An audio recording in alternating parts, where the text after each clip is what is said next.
আসসালামু আলাইকুম রহমতুল্লাহ। আমি মাহমুদুল হাসান শাহেদ আপনাদের স্বাগত জানাই আমাদের প্রিয় ইউটিউব চ্যানেল সাহিত্যবিদে। আজ আমরা নিয়ে এসেছি আসহাবে রাসূলের জীবন কথা সিরিজের ষষ্ঠ পর্ব। এই পর্বে আমরা জানব এক মহান সাহাবী, খেলাফতে রাশেদিনের একজন, হজরত আলী রাদিয়াল্লাহু তাআলা আনহুর পূর্ণাঙ্গ জীবনী। তিনি ছিলেন রাসূলুল্লাহ সাল্লাল্লাহু আলাইহি ওয়াসাল্লামের চাচাতো ভাই, একজন বীর যোদ্ধা, ন্যায়পরায়ণ বিচারক এবং ইসলামী খেলাফতের চতুর্থ খলিফা। আজকের আলোচনায় থাকছে তার জন্ম ও শৈশবকাল, ইসলাম গ্রহণের ঘটনা, রাসূল সাল্লাল্লাহু আলাইহি ওয়াসাল্লামের সাথে তার ঘনিষ্ঠ সম্পর্ক, বিভিন্ন যুদ্ধে তার বীরত্ব, খিলাফত পর্বে তার সিদ্ধান্ত ও অবদান এবং তার শাহাদাতের কাহিনী। ভিডিওটি শেষ পর্যন্ত মনোযোগ দিয়ে শুনুন। ইনশাআল্লাহ আমরা তার জীবন থেকে অনেক গুরুত্বপূর্ণ শিক্ষা নিতে পারব। চলুন শুরু করি আজকের এই জ্ঞানগর্ভ আলোচনা। আলী ইবন আবি তালিব রাদিয়াল্লাহু তাআলা আনহু। নাম আলী, লকব আসাদুল্লাহ, হায়দার ও মুরতাজা, কুনিয়াত আবুল হাসান ও আবুল তুরাব। পিতা আবু তালিব আব্দু মান্নাফ, মাতা ফাতিমা। পিতামাতা উভয়েই কুরাইশ বংশের হাশেমি শাখার সন্তান। আলী রাসূলুল্লাহ সাল্লাল্লাহু আলাইহি ওয়াসাল্লামের আপন চাচাতো ভাই। রাসূলুল্লাহর নবুয়ত প্রাপ্তির 10 বছর পূর্বে তার জন্ম। আবি তালিব ছিলেন ছাপোষা মানুষ। চাচাকে একটু সাহায্য করার উদ্দেশ্যে রাসূল সাল্লাল্লাহু আলাইহি ওয়াসাল্লাম নিজ দায়িত্বে নিয়ে নেন আলীকে। এভাবে নবী পরিবারের একজন সদস্য হিসেবে তিনি বেড়ে ওঠেন। রাসূল সাল্লাল্লাহু আলাইহি ওয়াসাল্লাম যখন নবুয়ত লাভ করেন, আলীর বয়স তখন 9 থেকে 11 বছরের মধ্যে। একদিন ঘরের মধ্যে দেখলেন রাসূল কারীম সাল্লাল্লাহু আলাইহি ওয়াসাল্লাম ও উম্মুল মুমিনিন হযরত খাদিজা রাদিয়াল্লাহু তাআলা আনহু সিজদাবনত। অবাক হয়ে জিজ্ঞেস করলেন, এ কি? উত্তর পেলেন, এক আল্লাহর ইবাদত করছি, তোমাকেও এর দাওয়াত দিচ্ছি। আলী তার মুরব্বির দাওয়াত বিনা দ্বিধায় কবুল করেন, মুসলমান হয়ে যান। কুফর, শিরিক ও জাহিলিয়াতের কোনো অপকর্ম তাকে স্পর্শ করতে পারেনি। রাসূলুল্লাহ সাল্লাল্লাহু আলাইহি ওয়াসাল্লামের সাথে সর্বপ্রথম হযরত খাদিজাতুল কুবরা রাদিয়াল্লাহু তাআলা আনহু নামাজ আদায় করেন।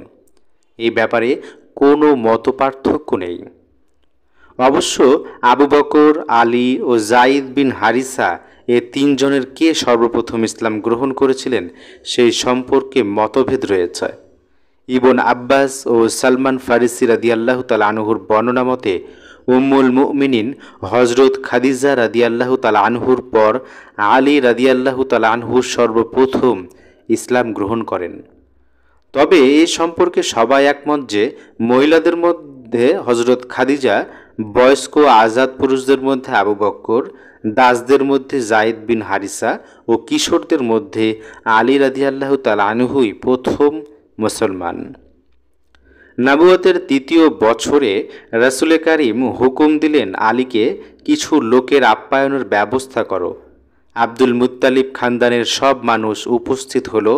আহারের পর শেষ হলে রাসূল সাল্লাল্লাহু আলাইহি ওয়াসাল্লাম তাদেরকে সম্বোধন করে বললেন, আমি এমন এক জিনিস নিয়ে এসেছি যা দিন ও দুনিয়া উভয়ের জন্য কল্যাণকর। আপনাদের মধ্যে কে আমার সঙ্গী হবে? সকলেই নীরব। হঠাৎ আলী রাদিয়াল্লাহু তাআলা আনহু বলে উঠলেন, যদিও আমি অল্প বয়স্ক, চোখের রোগে আক্রান্ত, দুর্বল দেহ, আমি সাহায্য করব আপনাকে। হিজরতের সময় হলো, অধিকাংশ মুসলমান মক্কা ছেড়ে মদিনায় চলে গেছেন। রাসূল কারীম সাল্লাল্লাহু আলাইহি ওয়াসাল্লাম আল্লাহর হুকুমের প্রতীক্ষায় আছেন। এদিকে মক্কায় ইসলাম বিরোধী শক্তি সিদ্ধান্ত নিয়েছে রাসূল কারীমকে দুনিয়া থেকে চিরতরে সরিয়ে দেওয়ার। আল্লাহ তার রাসূল সাল্লাল্লাহু আলাইহি ওয়াসাল্লামকে এ খবর জানিয়ে দেন। তিনি মদিনায় হিজরতের অনুমতি লাভ করেন।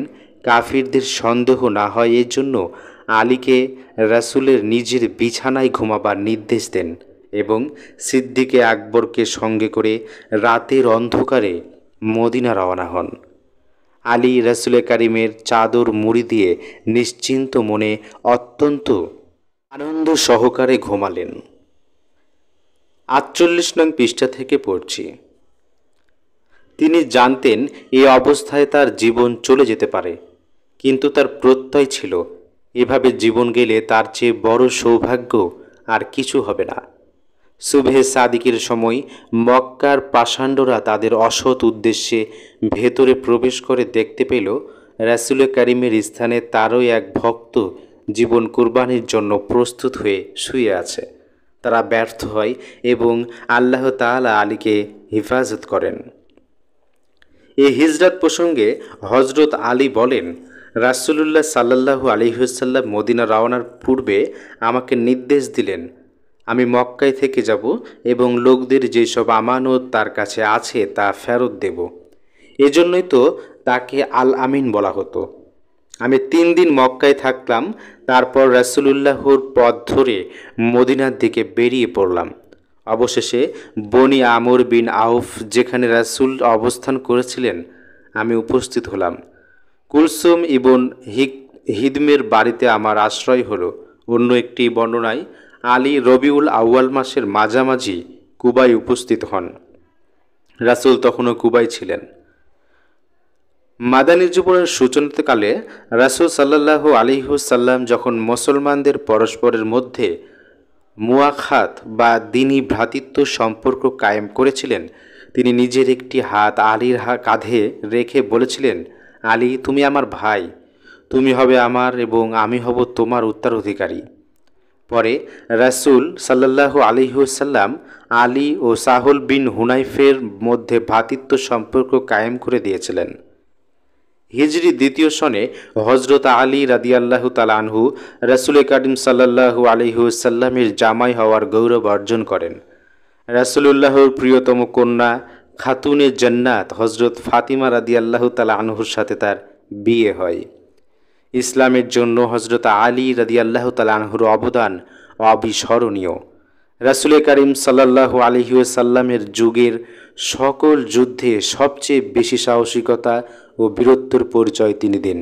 এই কারণে হুজুর সাল্লাল্লাহু আলাইহি ওয়াসাল্লাম তাকে হায়দার উপাধিসহ জুলফিকার নামক একখানি তরবারি দান করেন। একমাত্র তাবুক অভিযান ছাড়া সকল যুদ্ধেই তিনি অংশগ্রহণ করেন। বদরে তার সাদা পশমি রুমালের জন্য তিনি ছিলেন চিহ্নিত। কাতাদা থেকে বর্ণিত, বদর সহ প্রতিটি যুদ্ধে আলী ছিলেন রাসূলুল্লাহর পতাকাবাহী। উহুদে যখন অন্য সব মুজাহিদ পরাজিত হয়ে পলায়নরত ছিলেন, তখন যে কজন মুষ্টিমেয় সৈনিক রাসূলুল্লাহকে কেন্দ্র করে বহু রচনা করেছিলেন, আলী রাদিয়াল্লাহু তাআলা আনহু তাদের একজন। অবশ্য পলায়নকারীদের প্রতি আল্লাহর ক্ষমা ঘোষিত হয়েছে। ইবন ইসহাক থেকে বর্ণিত, খন্দকের দিনে আমর বিন আবদে উদ্দ বর্ম পরে বের হলো। সে হুঙ্কার ছেড়ে বলল, কে আমার সাথে দ্বন্দ্বযুদ্ধে অবতীর্ণ হবে? আলী উঠে দাঁড়িয়ে বললেন, হে আল্লাহর নবী, আমি প্রস্তুত। রাসূল বললেন, এ হচ্ছে আমর, তুমি বসো। আমর আবার প্রশ্ন ছুড়ে দিল, আমার সাথে লড়বার মতো কেউ নেই? তোমাদের সেই জান্নাত এখন কোথায় যাতে তোমাদের নিহতরা প্রবেশ করবে বলে তোমাদের ধারণা? ৪৯ নং পৃষ্ঠা থেকে পড়ছি।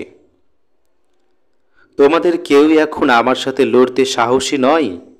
আলী রাদিয়াল্লাহু তাআলা আনহু উঠে দাঁড়ালেন, বললেন, ইয়া রাসূলুল্লাহ, আমি প্রস্তুত।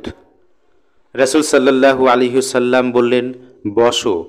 তৃতীয়বারের মতো আহ্বান জানিয়ে আমর তার স্বরচিত কবিতা আবৃত্তি করতে লাগল।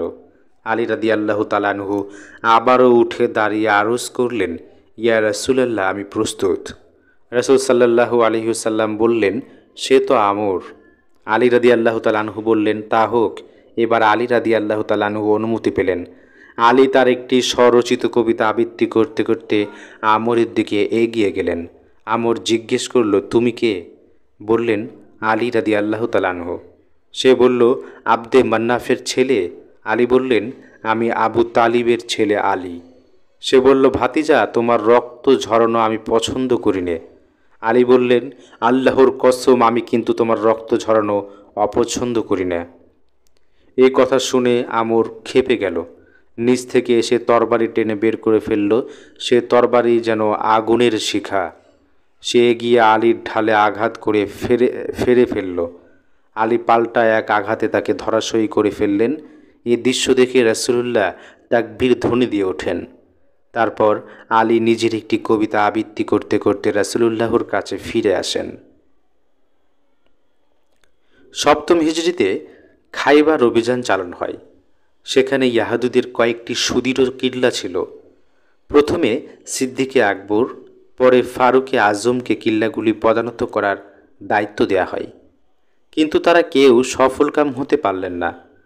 নবী সাল্লাল্লাহু আলাইহি ওয়াসাল্লাম ঘোষণা করলেন, কাল আমি এমন এক বীরের হাতে ঝান্ডা তুলে দেব যে আল্লাহ ও তার রাসূলের প্রিয় পাত্র। তারই হাতে কিল্লাগুলির পতন হবে। পরের দিন সকালে সাহাবীদের সকলেই আশা করেছিলেন এই গৌরবটি অর্জন করার। হঠাৎ আলীর ডাক পড়ল। তারই হাতে খাইবারের সে দুর্জয় কিল্লাগুলির পতন হয়। তাবুক অভিযানে রওনা হওয়ার সময় রাসূল সাল্লাল্লাহু আলাইহি ওয়াসাল্লাম আলীকে মদিনায় স্থলাভিষিক্ত করে যান। আলী রাদিয়াল্লাহু তাআলা আনহু আরজ করলেন, ইয়া রাসূলাল্লাহ, আপনি যাচ্ছেন আর আমাকে নারী ও শিশুদের কাছে ছেড়ে যাচ্ছেন? উত্তরে রাসূল বললেন, হারুন যেমন ছিলেন মুসার, তেমনি তুমি হচ্ছ আমার প্রতিনিধি, তবে আমার পরে কোনো নবী নেই। নবম হিজরিতে মুসলমানদের নিয়ন্ত্রণে প্রথম ইসলামী হজ অনুষ্ঠিত হয়। এই বছর হযরত সিদ্দিকে আকবর রাদিয়াল্লাহু তাআলা আনহু ছিলেন আমিরুল হজ। তবে কাফিরদের সাথে সম্পাদিত সকল চুক্তি বাতিল ঘোষণার জন্য রাসূল সাল্লাল্লাহু আলাইহি ওয়াসাল্লাম আলীকে বিশেষ দূত হিসেবে পাঠান। দশম হিজরিতে ইয়ামেনে ইসলাম প্রচারের জন্য হযরত খালিদ সাইফুল্লাহকে পাঠানো হয়। 6 মাস চেষ্টার পরও তিনি সফলকাম হতে পারলেন না। ফিরে এলেন। রাসূল করিম সাল্লাল্লাহু আলাইহি ওয়াসাল্লাম আলীকে পাঠানোর কথা ঘোষণা করলেন। আলী সাল্লাল্লাহু আলাইহি ওয়াসাল্লাম রাসূলুল্লাহর কাছে উপস্থিত হয়ে বললেন, আপনি আমাকে এমন লোকদের কাছে পাঠাচ্ছেন যেখানে নতুন নতুন ঘটনা ঘটবে, অথচ বিচার ক্ষেত্রে আমার কোনো অভিজ্ঞতা নেই। প্রিয় শ্রোতা, আপনি যদি ইসলামের ইতিহাস ও নবী হজরত মুহাম্মদ সাল্লাল্লাহু আলাইহি ওয়াসাল্লামের জীবনের প্রতি আগ্রহী হন, তাহলে এমন একটি বই আপনার সংগ্রহে অবশ্যই থাকা উচিত। বইটির নাম আর রাহিকুল মাখতুম। মহান গবেষক মাওলানা সাফিউর রহমান মুবারকপুরী রহমাতুল্লাহি আলাই কর্তৃক রচিত এই বইটি রাসূল সাল্লাল্লাহু আলাইহি ওয়াসাল্লামের পূর্ণাঙ্গ জীবনী, যা সিরাত সাহিত্য জগতে একটি অনন্য মাইলফলক। ভালো খবর হচ্ছে, আপনি যদি সাহিত্যবিদের মাধ্যমে এই বইটি সংগ্রহ করেন, তাহলে বাজার মূল্য 777 টাকা নয়, পাবেন মাত্র 385 টাকায়, একেবারে অর্ধেক দামে। কুরিয়ার চার্জ সহ সারা দেশে হোম ডেলিভারির ব্যবস্থা রয়েছে। বইটি সংগ্রহ করতে চাইলে ভিডিও ডেসক্রিপশন বক্সে দেওয়া লিঙ্ক ক্লিক করে ভিজিট করুন সাহিত্যবিদের অফিসিয়াল সাইট। জ্ঞানের খোঁজে যারা চলছেন তাদের জন্য এটি হবে সত্যিকারের এক মূল্যবান সঙ্গী। 50 নং পৃষ্ঠা থেকে পড়ছি। উত্তরে রাসূল সাল্লাল্লাহু আলাইহি ওয়াসাল্লাম বললেন, আল্লাহ তোমাকে সঠিক রায় এবং তোমার অন্তরে শক্তি দান করবেন। তিনি আলীর মুখে হাত রাখলেন। আলী বললেন, অতঃপর আমি কখনো কোনো বিচারে দ্বিধাগ্রস্ত হইনি। যাওয়ার আগে রাসূল সাল্লাল্লাহু আলাইহি ওয়াসাল্লাম নিজ হাতে আলীর মাথায় পাগড়ি পরিয়ে দোয়া করেন। আলী ইয়ামনে পৌঁছে তাবলিগ শুরু করেন। অল্প কিছুদিনের মধ্যে সকল ইয়ামনবাসী ইসলামের প্রতি আকৃষ্ট হয় এবং হামাদান গোত্রের সকলেই মুসলমান হয়ে যায়। রাসূল সাল্লাল্লাহু আলাইহি ওয়াসাল্লাম আলীকে দেখার জন্য উৎকণ্ঠিত হয়ে পড়েন। তিনি দোয়া করেন, আল্লাহ আলীকে না দেখে যেন আমার মৃত্যু না হয়।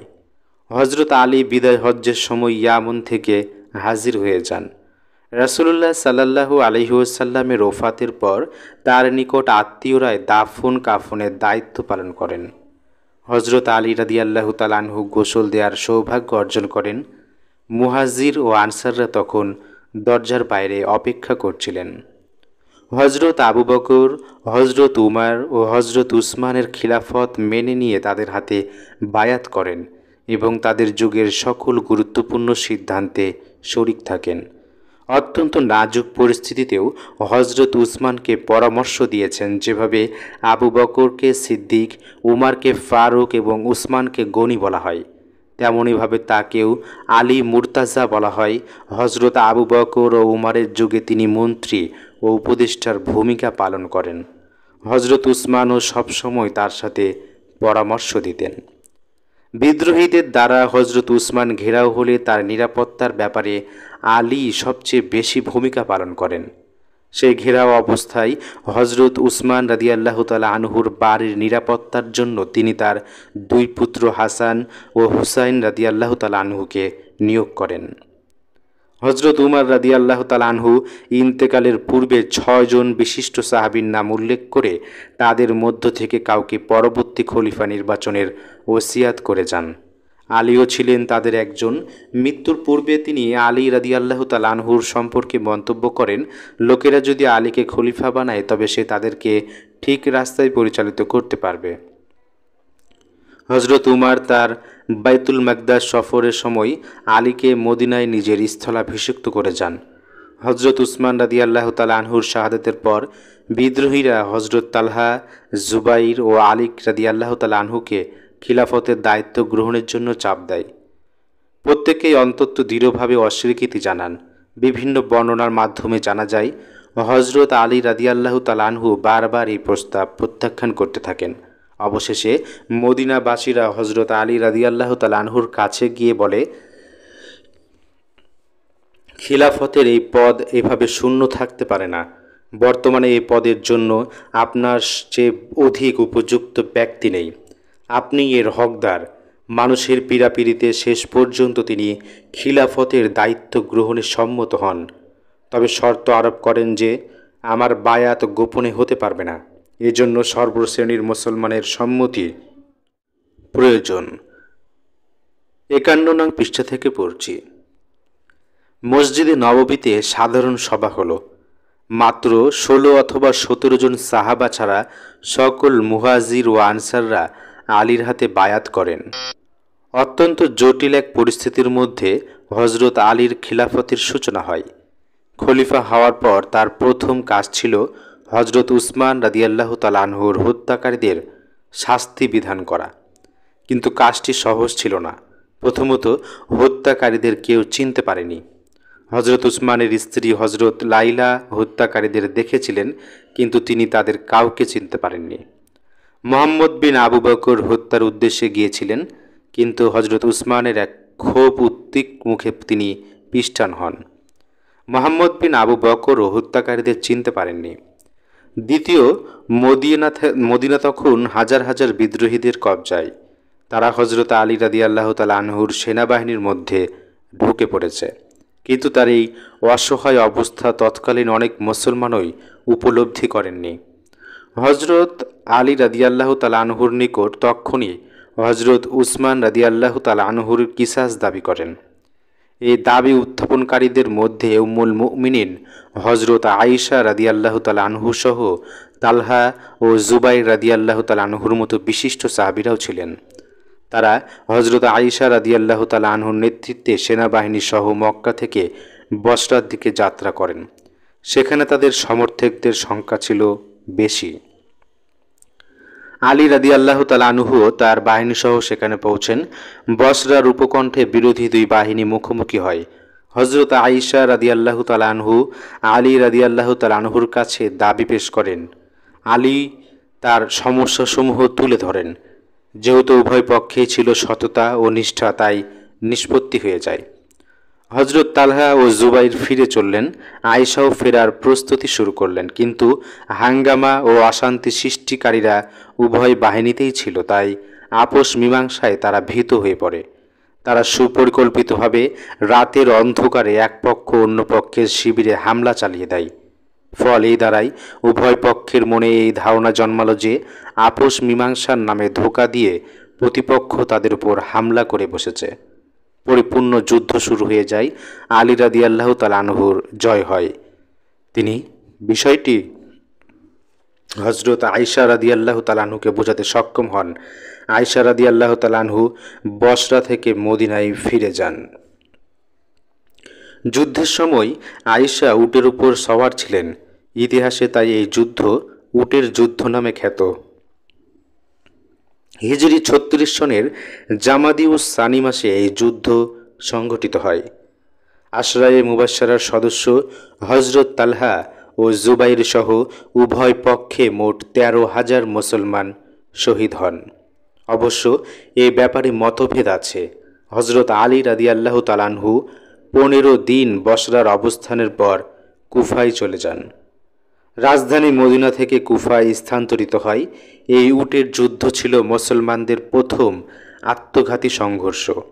অনেক সাহাবী এই যুদ্ধে কোনো পক্ষেই যোগদান করেননি। এই আত্মঘাতী সংঘর্ষের জন্য তারাও ব্যথিত হয়েছিলেন। আলী রাদিয়াল্লাহু তাআলা আনহুর বাহিনী যখন মদিনা থেকে রওনা হয়, মদিনাবাসীরা তখন কান্নায় ভেঙে পড়েছিলেন। হযরত আয়েশা রাদিয়াল্লাহু তাআলা আনহুর সাথে তো একটা আপোষ রফায় আসা গেল, কিন্তু সিরিয়ার গভর্নর মুয়াবিয়া রাদিয়াল্লাহু তাআলা আনহুর সাথে কোনো মীমাংসায় পৌঁছা গেল না। হযরত আলী রাদিয়াল্লাহু তাআলা আনহু তাকে সিরিয়ার গভর্নর পদ থেকে বরখাস্ত করলেন। ৫২ নং পৃষ্ঠা থেকে পড়ছি। হযরত মুয়াবিয়া রাদিয়াল্লাহু তাআলা আনহু বেঁকে বসলেন। আলীর নির্দেশ মানতে অস্বীকার করলেন। তার বক্তব্যের মূল কথা ছিল, উসমান হত্যার কিসাস না হওয়া পর্যন্ত তিনি আলীকে খলিফা বলে মানবেন না। হিজরি ৩৭ সনের সফর মাসে সিফিন নামক স্থানে হযরত আলী ও হযরত মুয়াবিয়া রাদিয়াল্লাহু তাআলা আনহুর বাহিনীর মধ্যে এক সংঘর্ষ ঘটে যায়। এই সংঘর্ষ ছিল উটের যুদ্ধ থেকেও ভয়াবহ। উভয় পক্ষে মোট ৯০,০০০ মুসলমান শাহাদাত বরণ করেন। তাদের মধ্যে প্রখ্যাত সাহাবী হযরত আম্মার বিন ইয়াসির, খুজাইমা ইবন সাবিত ও আবু আম্মারা আল জামিনীও ছিলেন। তারা সকলেই আলীর পক্ষে মুয়াবিয়া রাদিয়াল্লাহু তাআলা আনহুর বাহিনীর হাতে শহীদ হন। উল্লেখ্য যে আম্মার বিন ইয়াসিন সম্পর্কে রাসূল সাল্লাল্লাহু আলাইহি ওয়াসাল্লাম বলেছিলেন, আফসোস, একটি বিদ্রোহী দল আম্মারকে হত্যা করবে। ২৭ জন প্রখ্যাত সাহাবী এই হাদিসটি বর্ণনা করেছেন। হযরত মুয়াবিয়াও হাদিসটির একজন বর্ণনাকারী। অবশ্য হযরত মুয়াবিয়া রাদিয়াল্লাহু তাআলা আনহু হাদিসটির ভিন্ন ব্যাখ্যা দিয়েছেন। এত কিছুর পরেও বিষয়টির ফায়সালা হলো না। সিফিনের সর্বশেষ সংঘর্ষে, যাকে লাইলাতুল হার বলা হয়, হযরত আলী রাদিয়াল্লাহু তাআলা আনহু জয় হতে চলেছিল। হযরত মুয়াবিয়া রাদিয়াল্লাহু তাআলা আনহু পরাজয়ের ভাব বুঝতে পেরে পবিত্র কোরআনের মাধ্যমে মীমাংসার আহ্বান জানালেন। তার সৈন্যরা বর্ষার মাথায় কোরআন ঝুলিয়ে উঁচু করে ধরে বলতে থাকে, এই কোরআন আমাদের এই দ্বন্দ্বের ফায়সালা করবে। যুদ্ধবিরতি ঘোষিত হলো। হযরত আলী রাদিয়াল্লাহু তাআলা আনহুর পক্ষে আবু মুসা আশআরী রাদিয়াল্লাহু তাআলা আনহু এবং হযরত মুয়াবিয়া রাদিয়াল্লাহু তাআলা আনহুর পক্ষে হযরত আমর ইবনুল আস হাকাম বা সালিসি নিযুক্ত হলেন। সিদ্ধান্ত হলো, এই দুইজনের সম্মিলিত ফায়সালা বিরোধী দুই পক্ষই মেনে নেবেন। দুমাতুল জান্দাল নামক স্থানে মুসলমানদের বড় আকারের এক সম্মেলন হয়, কিন্তু সব ঐতিহাসিক তথ্য বিশ্লেষণ করলে যে সিদ্ধান্তটি পাওয়া যায় তা হলো, হযরত আমর ইবনুল আস রাদিয়াল্লাহু তাআলা আনহু হযরত আবু মুসা আশআরী রাদিয়াল্লাহু তাআলা আনহুর সাথে সিদ্ধান্তে উপনীত হয়েছিলেন। শেষ মুহূর্তে তা থেকে সরে আসায় এই সালিসি বোর্ড শান্তি স্থাপনে ব্যর্থ হয়। দুমাতুল জান্দাল থেকে হতাশ হয়ে মুসলমানরা ফিরে গেল। অতঃপর আলী রাদিয়াল্লাহু তাআলা আনহু ও মুয়াবিয়া রাদিয়াল্লাহু তাআলা আনহু অনর্থক রক্তপাত বন্ধ করার লক্ষ্যে সন্ধি করলেন। এদিন থেকে মূলত মুসলিম খিলাফত দুই ভাগে ভাগ হয়ে যায়। এ সময় খারিজি নামে নতুন একটি দলের জন্ম হয়। প্রথমে তারা ছিল আলী সমর্থক, কিন্তু পরে তারা এই বিশ্বাস প্রচার করতে থাকে যে দ্বীনের ব্যাপারে কোনো মানুষকে হাকাম বা সালিস নিযুক্ত করা কুফরি কাজ। আলী রাদিয়াল্লাহু তাআলা আনহু আবু মুসা আশআরীকে হাকাম মেনে নিয়ে কোরআনের খেলাফ কাজ করেছেন। সুতরাং হজরত আলী তার আনুগত্য দাবি করার বৈধতা হারিয়ে ফেলেছেন। হজরত আলী থেকে পৃথক হয়ে যায়। তারা ছিল অত্যন্ত চরমপন্থী। তাদের সাথে আলী রাদিয়াল্লাহু তাআলা আনহুর একটি যুদ্ধ হয় এবং তাতে বহু লোক হতাহত হয়। এই খারেজি সম্প্রদায়ের 3 ব্যক্তি আব্দুর রহমান মুলজিম, আল বারাক ইবন আবদুল্লাহ ও আমর বিন বকর আত-তামিমি নাহরাওয়াজানের যুদ্ধের পর এক গোপন বৈঠকে মিলিত হয়। 53 নং পৃষ্ঠা থেকে পড়ছি। দীর্ঘ আলোচনার পর তারা এই সিদ্ধান্তে উপনীত হয় যে মুসলিম উম্মাহর অন্তর্কলহের জন্য দায়ী মূলত আলী, মুয়াবিয়া ও আমর ইবনুল আস রাদিয়াল্লাহু তাআলা আনহু। সুতরাং এই 3 ব্যক্তিকে দুনিয়া থেকে সরিয়ে দিতে হবে। সিদ্ধান্ত মোতাবিক ইবন মুলজিম দায়িত্ব নিল আলী রাদিয়াল্লাহু তাআলা আনহু এবং আল বারাক ও আমর দায়িত্ব নিল যথাক্রমে মুয়াবিয়া ও আমর ইবনুল আস রাদিয়াল্লাহু তাআলা আনহুর। তারা প্রতিজ্ঞাবদ্ধ হয়, মরবে নয়তো মারবে। হিজরি 40 সনের 17ই রমজান ফজরের নামাজের সময়টি এ কাজের জন্য নির্ধারিত হয়। অতঃপর ইবন মুলজিম কুফা, আল বারাক দিমাশাক ও আমর মিশরে চলে যায়। হিজরি 40 সনের 16ই রমজান শুক্রবার দিবাগত রাতে আততায়ীরা আপন আপন স্থানে ওত পেতে থাকে। ফজরের সময় হজরত আলী রাদিয়াল্লাহু তাআলা আনহু অভ্যাসসম্মত আসসালাত বলে মানুষকে নামাজের জন্য ডাকতে ডাকতে যখন মসজিদের দিকে যাচ্ছিলেন, পাপাত্তা ইবন মুলজিম শানিত তরবারি নিয়ে ঝাঁপিয়ে পড়ে তাকে আহত করে। আহত অবস্থায় আততায়ীকে ধরার নির্দেশ দিলেন। সন্তানদের ডেকে ওসিয়ত করলেন 4 বছর 9 মাস খিলাফত পরিচালনার পর 17ই রমজান 40 হিজরি শনিবার কুফায় শাহাদত বরণ করেন। একই দিনে একই সময় হজরত মুয়াবিয়া যখন মসজিদে যাচ্ছিলেন তারও ওপর হামলা হয়, কিন্তু তা ব্যর্থ হয়। তিনি সামান্য আহত হন। অন্যদিকে আমর ইবনুল আস অসুস্থতার কারণে সেদিন মসজিদে যাননি। তার পরিবর্তে পুলিশ বাহিনী প্রধান খারেজ ইবন হুজাফা ইমামতির দায়িত্ব পালনের জন্য মসজিদে যাচ্ছিলেন। তাকে আমর ইবন আস মনে করে হত্যা করা হয়। এভাবে মুয়াবিয়া ও আমর ইবনুল আস রাদিয়াল্লাহু তাআলা আনহু প্রাণে রক্ষা পান। হজরত আলী রাদিয়াল্লাহু তাআলা আনহু নামাজে জানাজার ইমামতি করেন হজরত হাসান ইবন আলী রাদিয়াল্লাহু তাআলা আনহু। কুফা জামে মসজিদের পাশে তাকে দাফন করা হয়। তবে অন্য একটি বর্ণনা মতে নাজফে আশরাফে তাকে সমাহিত করা হয়। মৃত্যুকালে তার বয়স হয়েছিল 63 বছর। আততায়ী ইবন মুলজিমকে ধরে আনা হলে আলী রাদিয়াল্লাহু তাআলা আনহু নির্দেশ দেন, সে কয়েদি, তার থাকা খাওয়ার সুব্যবস্থা করো। আমি বেঁচে গেলে তাকে হত্যা অথবা ক্ষমা করতে পারি। যদি আমি মারা যাই তোমরা তাকে ঠিক ততটুকু আঘাত করবে যতটুকু সে আমাকে করেছে। তোমরা বাড়াবাড়ি করো না। যারা বাড়াবাড়ি করে আল্লাহ তাদের ভালোবাসেন না। হজরত আলী রাদিয়াল্লাহু তাআলা আনহু 5 বছর খিলাফত পরিচালনা করেন। একমাত্র সিরিয়া ও মিশর ছাড়া মক্কা ও মদিনা সহ সব এলাকা তার অধীনে ছিল। তার সময়টি যেহেতু গৃহযুদ্ধে অতিবাহিত হয়েছে, এ কারণে নতুন কোনো অঞ্চল বিজিত হয়নি।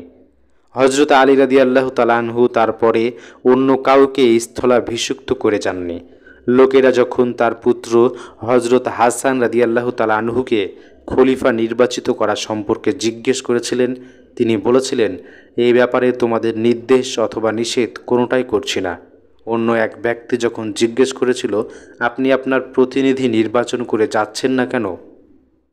বললেন, আমি মুসলিম উম্মাহকে এমনভাবে ছেড়ে যেতে চাই যেমন গিয়েছিলেন রাসূলুল্লাহ সাল্লাল্লাহু আলাইহি ওয়াসাল্লাম। 54 নং পৃষ্ঠা থেকে পড়ছি।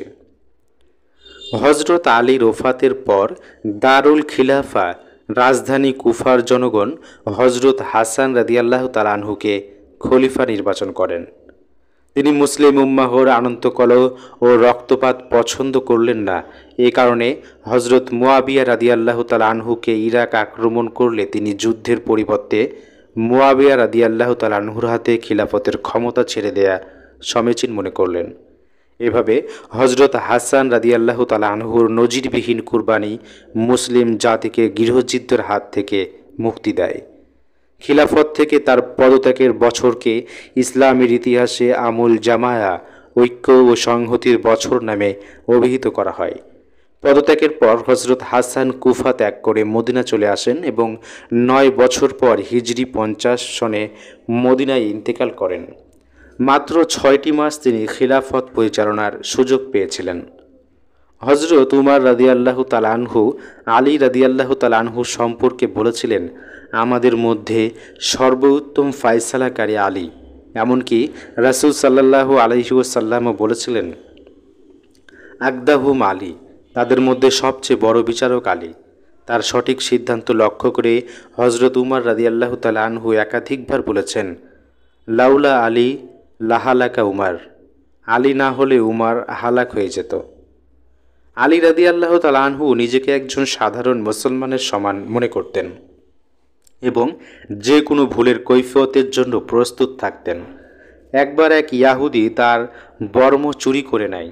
আলী বাজারে বর্মটি বিক্রি করতে দেখে চিনে ফেলেন। তিনি ইচ্ছা করলে জোর করে তা নিতে পারতেন, কিন্তু তা করেননি। আইন অনুযায়ী ইয়াহুদিদের বিরুদ্ধে কাজীর আদালতে মামলা দায়ের করেন। কাজীও ছিলেন কঠোর ন্যায় বিচারক। তিনি আলীর দাবির সমর্থনে প্রমাণ চাইলেন। আলী রাদিয়াল্লাহু তাআলা আনহু তা দিতে পারলেন না। কাজী ইয়াহুদির পক্ষে মামলার রায় দিলেন। এই ফায়সালার প্রভাব ইহুদির মনে এতখানি পড়েছিল যে সে মুসলমান হয়ে যায়। সে মন্তব্য করেছিল, এত নবীদের মতো ইনসাফ! আলী রাদিয়াল্লাহু তাআলা আনহু আমিরুল মুমিনিন হয়ে আমাকে কাজীর সামনে উপস্থিত করেছেন এবং তার ওই নিযুক্ত কাজী তার বিরুদ্ধে রায় দিয়েছেন। তিনি ফাতিমা রাদিয়াল্লাহু তাআলা আনহুর সাথে বিয়ের পূর্ব পর্যন্ত রাসূল করিম সাল্লাল্লাহু আলাইহি ওয়াসাল্লামের পরিবারের সাথেই থাকতেন। বিয়ের পর পৃথক বাড়িতে বসবাস শুরু করেন। জীবিকার প্রয়োজন দেখা দিল, কিন্তু পুঁজি ও উপকরণ কোথায়? গোত্রে খেটে এবং গনিমতের হিস্সা থেকে জীবিকা নির্বাহ করতেন। হজরত উমরের যুগে ভাতা চালু হলে তার ভাতা নির্ধারিত হয় বছরে 5,000 দিরহাম। হজরত হাসান বলেন, মৃত্যুকালে একটি গোলাম খরিদ করার জন্য জমা করা মাত্র 700 দিরহাম রেখে যান। জীবিকার অনটন আলী রাদিয়াল্লাহু তাআলা আনহুর ভাগ্য থেকে কোনোদিন দূর হয়নি। একবার স্মৃতিচারণ করে বলেছিলেন, রাসূলুল্লাহর সময়ে ক্ষুধার জ্বালায় পেটে পাথর বেঁধে থেকেছি। খলিফা হওয়ার পরেও ক্ষুধা ও দরিদ্রের সাথে তাকে লড়তে হয়েছে। 55 নং পৃষ্ঠা থেকে পড়ছি। তবে তার অন্তরটি ছিল অত্যন্ত প্রশস্ত। কোনো অভাবীকে তিনি ফেরাতেন না। এজন্য তাকে অনেক সময় সপরিবারে অভুক্ত থাকতে হয়েছে। তিনি ছিলেন দারুণ বিনয়ী। নিজের হাতেই ঘর গৃহস্থলীর কাজ করতেন। সর্বদা মোটা পোশাক পরতেন, তাও ছেঁড়া, তালি লাগানো। তিনি ছিলেন জ্ঞানের দরজা। দূর দূরান্ত থেকে মানুষ জ্ঞানার্জনের জন্য তার কাছে এসে দেখতে পেত তিনি উটের রাখালি করছেন, ভূমি কুপিয়ে ক্ষেত তৈরি করছেন। তিনি এতই অনাড়ম্বর ছিলেন যে সময় সময় শুধু মাটির উপর শুয়ে যেতেন।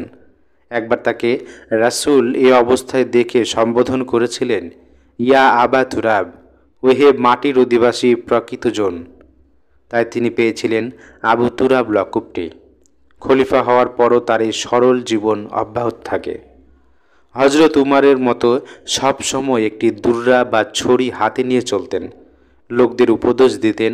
হজরত আলী রাদিয়াল্লাহু তাআলা আনহু ছিলেন নবী খানদানের সদস্য, যিনি নবীর প্রত্যক্ষ তত্ত্বাবধানে শিক্ষা লাভ করেন।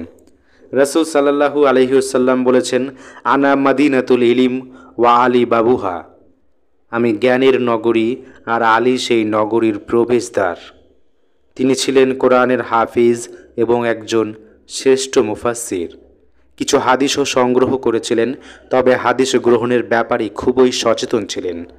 কেউ তার কাছে কোনো হাদিস বর্ণনা করলে বর্ণনাকারীর নিকট থেকে শপথ নিতেন। তিনি রাসূলুল্লাহর বহু হাদিস বর্ণনা করেছেন এবং তার থেকে বহু বিখ্যাত সাহাবী এবং তাবেঈ হাদিস বর্ণনা করেছেন। পূর্ববর্তী খলিফাদের যুগে মুহাজিরদের 3 জন ও আনসারদের 3 জন ফতোয়া দিতেন, যথা উমর, উসমান, আলী, উবাই বিন কাব, মুয়াজ বিন জাবাল ও যায়েদ বিন সাবিত।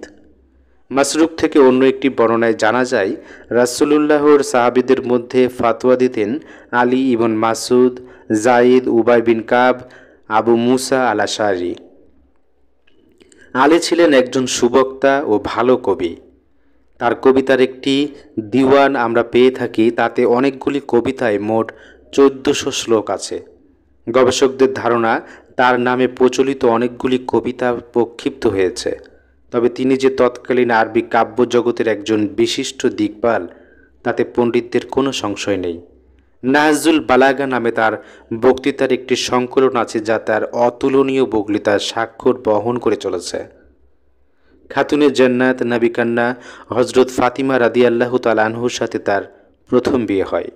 যতদিন ফাতিমা জীবিত ছিলেন দ্বিতীয় বিয়ে করেননি। ফাতিমার মৃত্যুর পর একাধিক বিয়ে করেছেন। তাবারির বর্ণনা মতে তার ১৪টি ছেলে ও ১৭টি মেয়ে জন্মগ্রহণ করে। হজরত ফাতিমার গর্ভে ৩ পুত্র হাসান, হোসাইন, মুহসিন এবং ২ কন্যা জয়নাব ও উম্মু কুলসুম জন্মলাভ করেন। শৈশবেই মুহসিন মারা যায়। ওয়াকিদির বর্ণনা মতে মাত্র ৫ ছেলে হাসান, হুসাইন, মোহাম্মদ, আব্বাস এবং উমার থেকে তার বংশধারা চলছে। ইমাম আহমদ রহমাতুল্লাহি আলাই বলেন, আলী রাদিয়াল্লাহু তাআলা আনহুর মর্যাদা ও ফজিলত সম্পর্কে রাসূলুল্লাহ থেকে যত কথা বর্ণিত হয়েছে, অন্য কোনো সাহাবী সম্পর্কে তা হয়নি। ইতিহাসে তার যত গুণাবলী বর্ণিত হয়েছে, এই সংক্ষিপ্ত প্রবন্ধে তার কিয়দংশও তুলে ধরা সম্ভব নয়। রাসূল সাল্লাল্লাহু আলাইহি সাল্লাম অসংখ্যবার তার জন্য ও তার সন্তানদের জন্য দুআ করেছেন। রাসূল সাল্লাল্লাহু আলাইহি সাল্লাম বলেছেন, একমাত্র মুমিনরা ছাড়া তোমাকে কেউ ভালোবাসবে না এবং একমাত্র মুনাফিকরা ছাড়া কেউ তোমাকে হিংসা করবে না। হজরত আলী রাদিয়াল্লাহু তাআলা আনহুর এক সাথী হজরত দুরার ইবন দামরা আল কিনানি একদিন হজরত মুয়াবিয়ার কাছে এলেন। মুয়াবিয়া তাকে আলী রাদিয়াল্লাহু তাআলা আনহুর গুণাবলী বর্ণনা করতে অনুরোধ করেন। প্রথমে তিনি অস্বীকার করেন, কিন্তু মুয়াবিয়ার চাপাচাপিতে দীর্ঘ এক বর্ণনা দান করেন। তাতে আলী রাদিয়াল্লাহু তাআলা আনহুর গুণাবলী চমৎকারভাবে ফুটে ওঠে। ঐতিহাসিকরা বলছেন, এই বর্ণনা শুনে মুয়াবিয়া সহ তার সাথে বৈঠকে উপস্থিত সকলেই কান্নায় ভেঙে পড়েছিলেন। অতঃপর মুয়াবিয়া মন্তব্য করেন, আল্লাহর কসম, আবুল হাসানের পিতা এমনই ছিলেন। আল্লাহ তাআলা আমাদের সবাইকে হজরত আলী রাদিয়াল্লাহু তাআলা আনহুর জীবনের শিক্ষা অনুযায়ী চলার তৌফিক দান করুন, আমিন। এই ছিল হজরত আলী রাদিয়াল্লাহু তাআলা আনহুর জীবনের সংক্ষিপ্ত কিন্তু গুরুত্বপূর্ণ কিছু দিক। আশা করি আজকের আলোচনা থেকে আপনি উপকৃত হয়েছেন। ভিডিওটি ভালো লেগে থাকলে লাইক দিন, কমেন্ট করে জানান আপনার মতামত এবং এখনও যদি চ্যানেলটি সাবস্ক্রাইব না করে থাকেন তাহলে সাহিত্যবিদ চ্যানেলটি সাবস্ক্রাইব করে পাশে থাকা বেল আইকনে ক্লিক করুন, যাতে পরবর্তী পর্বগুলো সহজেই পেয়ে যান। পরবর্তী পর্বে আমরা আলোচনা করব আরেকজন মহান সাহাবীর জীবন কাহিনী নিয়ে।